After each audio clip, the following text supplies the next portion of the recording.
What's going on, YouTube? Got a package in today. Let's take a look.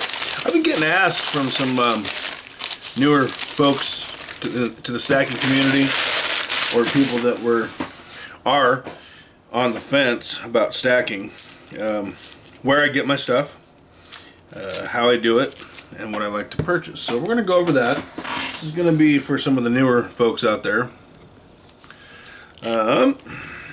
Can y'all guess what this is? They did tube me, which I was hoping for. I've never bought a tube from these folks, but looks like some rosies. Sweet. By the way, this order comes from Bold Precious Metals. I just dropped a dime. Well, I'll get that after the video. Hopefully I don't forget. Got to have that full tube action. From Bold Precious Metals. I do also like to use Hero Bullion, and I like to use Monument Metals. Now, I will use other sites for sure if they have a sale going on, but I admit I am not very good at looking on those sites on the regular, because the other sites just have, in my opinion, too high prices, and I'm not trying to do that. I'm trying to stack the cheapest way possible. Now, I did get... Oh. Okay, never mind. I thought they gave me too many. That would have been cool. I would have had to have said, hey, you guys screwed up. I did get some stuff I don't care for a whole lot. These rounds here aren't... I don't know. They don't do a lot for me. But again, I like to buy my metals as cheaply as possible.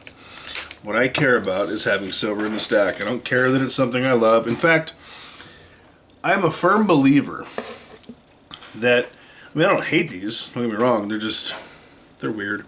I am a firm believer that it is imperatively important to stack silver that you don't love as much. And the reason why, number one, the prices are usually better. Number two, not always. Number two, if one has to sell, if one has to offload, it is far easier to part with something that you don't find extremely appealing. I've said this numerous times, and I mean this very much. It's easier. I've had to sell stuff I really liked, and I did not like it. So what do we got? We got about 3.5 ounces in the tube, and we got 4 ounces here. So we got about 7.5 ounces sitting in front of us. That's an addition to what showed up that I opened in the last video, and I actually do have some more on the way. I don't catch, I'll get like flash sales from sites I don't use, like SD or JM or AppMex, and sometimes they have good deals. My problem is I am such a frequent stacker. I've usually already made my purchases for the week. I say I average probably, and this is on the very low side, one, which is very rare, but usually 2 to 4 purchases a week. 2 to 4, 2 to 3, somewhere in there. So usually by the time the sales roll around, and it's always a good idea to sign up for the articles or the emails so that you get notified of those sales.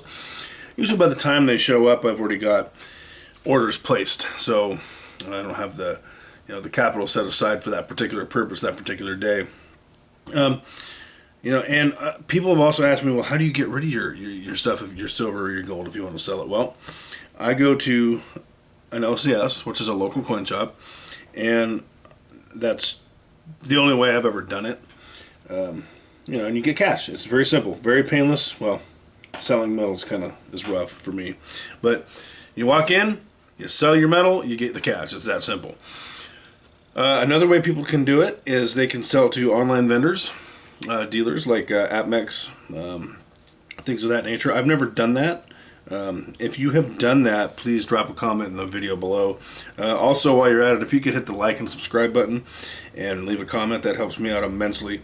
Especially right now, YouTube is not digging me much.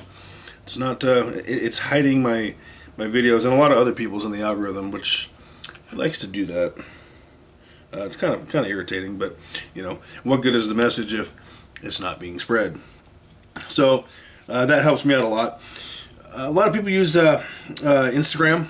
A lot of people use eBay, things of that nature, maybe Facebook Marketplace. I don't use those methods simply because I want to know who I'm dealing with. I'm not saying you should or shouldn't. I'm not a financial advisor, but you need to make sure that if you go that route that you do an extreme and extensive amount of research so that you know who you're dealing with.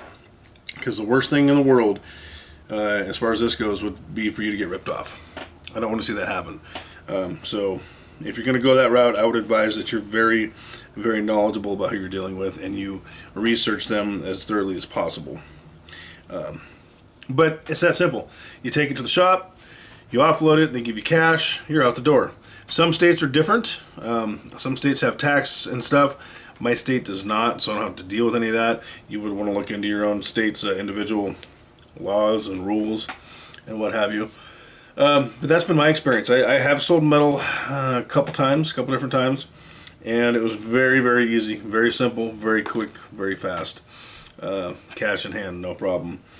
It's a pretty liquid asset, and fundamentally, it's a great way to save because if you have a spending problem, if you like to spend cash, you can turn your cash into this for all you people on the fence, and you're gonna be less likely to get rid of this. It takes more steps, obviously, but also you're gonna find that you're not gonna want to get rid of it.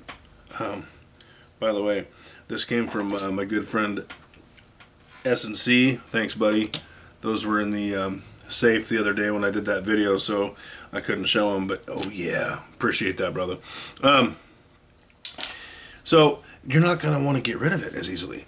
You're gonna hold this. You're gonna value it. I mean, it sounds like money. It feels like money because it is money, and it's something that you're gonna know is a value that you don't want to part with. And most likely, that was my experience and that of many others. So if you're on the fence, it's a great way to save money. It's a great way to have assets you forget you have. You got to protect them. You got to make sure they stay safe. Your security has to be on point. You need to have multi-layered security to protect your asset. But that's true if you have cash in the house. That's true if you have, firearms or anything of value. You're going to want to do that. So, that's something you really need to take into account as well. Very important. And for me, I have, and like I said, I purchase gold and silver multiple times a week. I purchase gold here and there. I also, I invest in the stock market. I have savings, but I have a minimum daily rule for myself. And this is a minimum, okay? At minimum, I invest $20 a day in my bonds that are paying a 6% fixed rate of return. Again, this is just what I do. And that's just a minimum. That can be, some days that's all I do. Other days I do that. I put some money in the market. I put some money in one of my IRAs or both. I put some money in wherever. I invest it in something. Or I'll just put more money in a savings account that pays, 4.5%, 5%. But that is my minimum every day. $20 goes into my bonds that pay 6% up until February, and then they're going to drop back down to 5.5%. They're doing a promotional deal right now, which is awesome. And that's just me. I have a fundamental rule that I follow, and I do not deviate from that. So I think it's just really important to have a plan. Really important to have a plan of attack. Have multi-layered diversification strategies. Don't put all your eggs in one basket. That's my non-financial advice, because I am not a financial advisor. With that, that's all I got. I hope this helped out some of the new stackers. Keep it clean. Keep it smart. Stick to the basics. Don't pay for the high premium stuff. You want to get metal in your stack as cheap as possible. 90% constitutional. The cheaper silver bullion. Nothing flashy. Nothing with the super high premium. That's my MO. That's all I got, guys. Make sure that you stay diligent, stay focused, purchase wisely, don't overextend yourself, and keep stacking.